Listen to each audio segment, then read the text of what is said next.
Último bloque de Sobre Ciencia, pero para nada menos importante. Vamos a hablar de un tema muy delicado que hoy además tiene cierta cuota de polémica, si se quiere, más vinculada al sistema político y demás, pero hay toda una mirada científica sobre lo que es el abastecimiento de agua potable para la región sur de Uruguay y fundamentalmente para el área metropolitana, que está en discusión, que está en análisis, que sabemos que tiene problemas, pero que bueno, entre otras cosas hay que tratar de que la solución no sea un problema nuevo y mayor. Luis Sobriot, investigador de Facultad de Ciencias del Instituto de Ecología y Ciencias Ambientales, gracias por acompañarnos. Bueno, muchas gracias a ustedes por la invitación. Bienvenido a Sobre Ciencia. Luis, sacaron un documento hace pocos días, un grupo de investigadores de Facultad de Ciencias, también del CURE, de la región este, donde analizan uno por uno los tres principales problemas que hoy aparecen como amenazas en el abastecimiento de agua potable en el sur. Y hay de todo tipo, ¿no?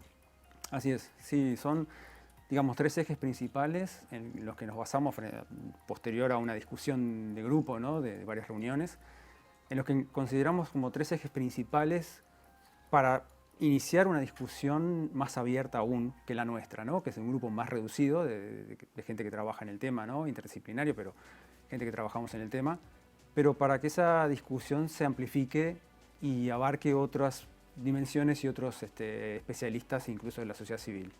Pero la idea era poner en discusión tres aspectos que nos parecían muy relevantes en relación al agua y tomando como referencia este nuevo proyecto que plantea generar una nueva fuente de agua potable para la ciudad y para la zona metropolitana. Entonces nos basábamos en tres principales ejes. Uno de los principales ejes, el número uno, digamos, es la pertinencia de no abandonar nuestras fuentes principales de agua potable, que es el río Santa Lucía. Es decir, el no abandono del río Santa Lucía como una fuente de agua potable principal e histórica para la ciudad de Montevideo, para la zona metropolitana. Y un río que nos brinda un agua de excelente calidad originaria, ¿no? Que nosotros nos encargamos de arruinar posteriormente. Es decir, originalmente el agua de Santa Lucía es un agua de excelente calidad, eso ya conocido por los pioneros que fueron los ingleses en instalar la planta potabilizadora. Las actividades nuestras agroindustriales, agropecuarias, han generado un deterioro progresivo de la calidad de esa agua y los sistemas de tratamiento y potabilización se han tenido que adecuar a esa mala calidad del agua. Han surgido problemas, se han generado planes de acción, esos planes de acción necesitan ser reforzados, se necesita avanzar en esos planes de acción, continuarlos a largo plazo, son de muy largo aliento, como cualquier recuperación de un ambiente acuático que ha sido degradado, necesitan proyectos de muy largo plazo, son muchas generaciones por delante. Entonces, creemos que la fuente de Santa Lucía es una fuente muy relevante y muy importante. El segundo eje es... Perdón, antes que saquemos de Santa Lucía, Luis, ¿cantidad o calidad? ¿Cuál es el problema más serio hoy? Porque de los ingleses para acá no solo somos muchos más, sino que bueno, también la actividad humana deterioró. ¿Por dónde está el problema más grave para ustedes?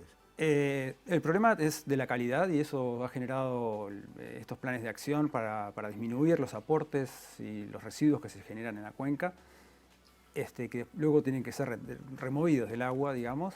Pero también hay proyectado digamos, estudios que plantean un problema de cantidad hacia el futuro. Más allá de las cuestiones coyunturales que pueden ser veranos secos o eventos de niñas sucesivos como los que tuvimos en los últimos veranos y vamos a tener todavía, actualmente.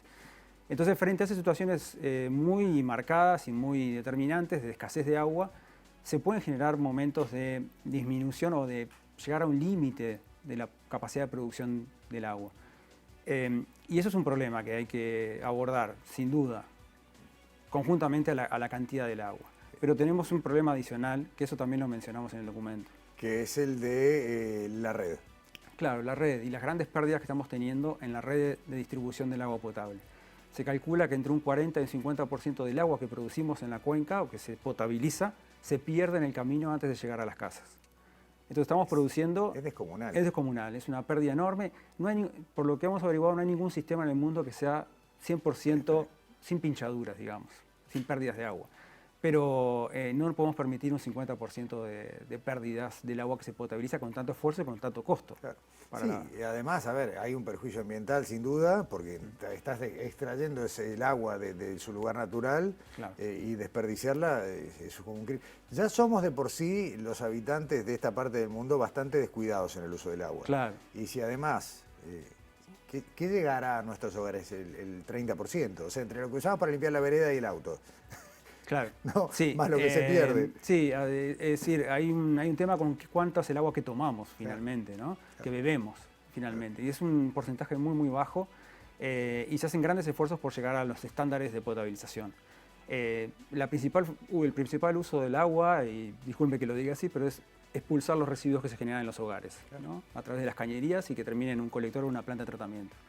Entonces, es importante que el agua bruta, que se le llama agua bruta, el agua originaria que tenemos en los ríos, sea de tal calidad que su tratamiento sea mínimo.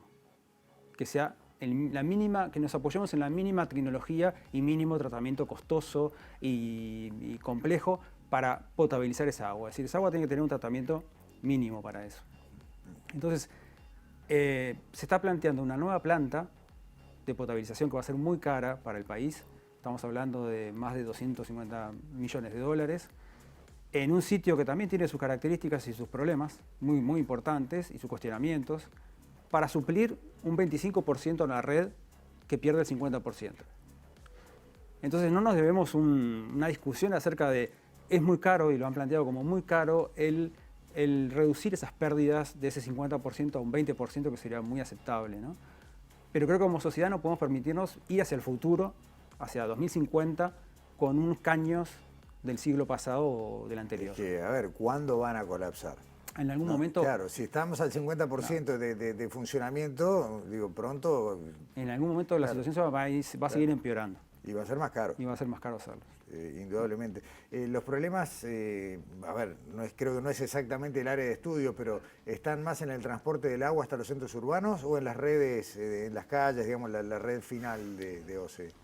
Dicen, desconozco en detalle, ¿no? Pero lo que plantean es que es bastante variado el sistema agua no contabilizada que se utiliza a pérdidas subterráneas que se pierden por cañerías averiadas. O sea, desde lo que sale de aguas corrientes hasta lo que llega a la facturación a fin de mes, la mitad del agua no llega. Se pierde, aproximadamente. Es descomunal. Y bueno, y hacías referencia al tercer elemento, que es este proyecto Neptuno, claro. Que quiero hacerte una comparación, a ver si... Hablamos de un proyecto que claramente tiene un impacto ambiental, como cualquier obra humana.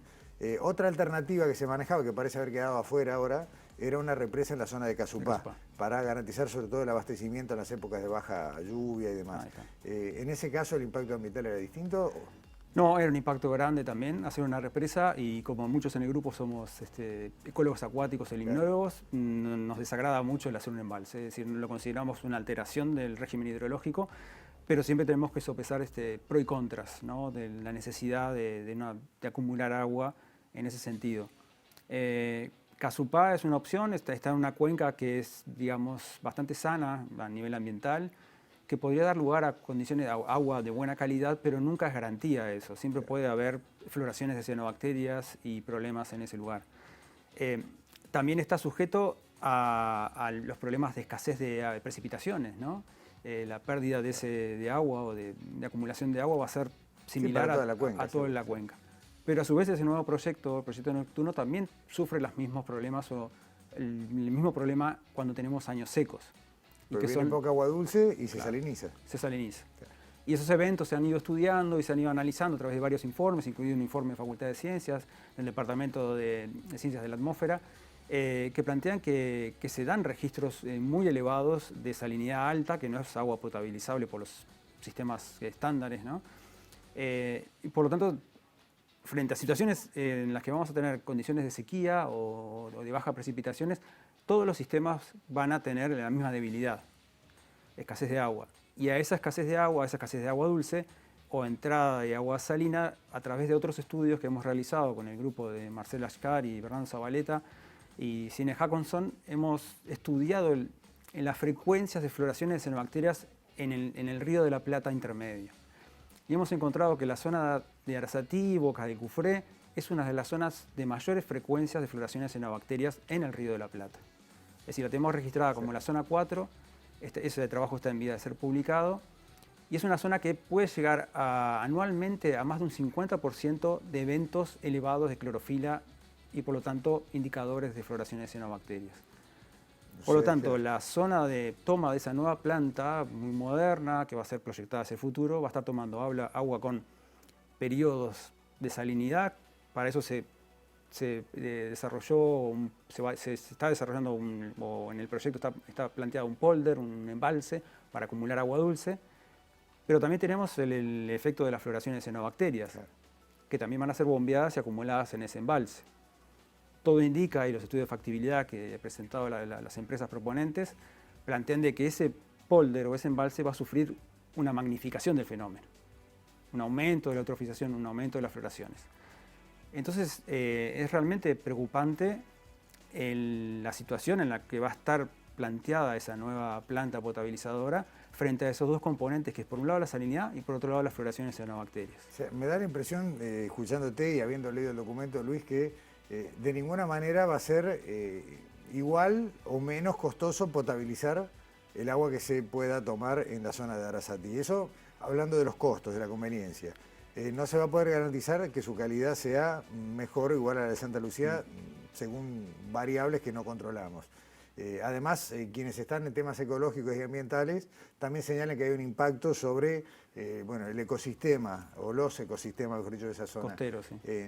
No da la impresión por ningún lado, al menos de quienes lo ven preocupados, que esta sea una buena idea. Claro, eso fue lo primero que discutimos frente a un proyecto de alto costo, moderno, que está proyectado hacia el futuro. Requiere de... Creemos nosotros, y eso lo planteamos en el documento, que nos debemos una discusión amplia dado la magnitud de esta situación, la complejidad de nuestra nueva fuente de agua potable, que no sería una fuente alternativa, sino que sería una fuente adicional, ¿no? Porque alternativa tampoco puede ser Arasati, porque brinda un 25%, alternativa sería si brindara un 70%. Claro. Finalmente, Luis, y ya en el último minuto de esta charla, los dos primeros puntos de los que hablamos parecen ser imprescindibles antes de decir, bueno, y además necesitamos más. Claro. Eso ni hablar, si cuidamos la calidad y la cantidad, seguramente este problema se corre para adelante. Ahora, algún día tal vez haya que enfrentarlo. Hoy podemos decir, bueno, se pueden generar estudios sólidos, contundentes, como para decir, ¿la alternativa es esta? Y hay varias ideas, y se han discutido varias ideas, y una de las principales... una de las principales estrategias está planteada sobre la descentralización de las fuentes. Es que no nos basemos en una sola fuente, sino que sean varias fuentes las que puedan suministrar y el no abandono de algunas fuentes que han sido sustituidas. Ahí ponemos un ejemplo que es el arroyo Pando, que está siendo alimentado por la red de Santa Lucía y abandonó su propio río o arroyo por la mala calidad del agua. En vez de gestionar y mejorar la calidad del agua, esa fuente se abandona y se la conecta nuevamente a Santa Lucía. Es decir, tenemos que buscar fuentes alternativas, incluidas las fuentes subterráneas, que tienen también sus debilidades, pero que sean múltiples y que alimenten una red metropolitana. Luis Obriot, claramente de este tema y de aguas en general vamos a seguir hablando muchísimo, así que bueno, por hoy muchas gracias. Gracias a vos. Hasta pronto.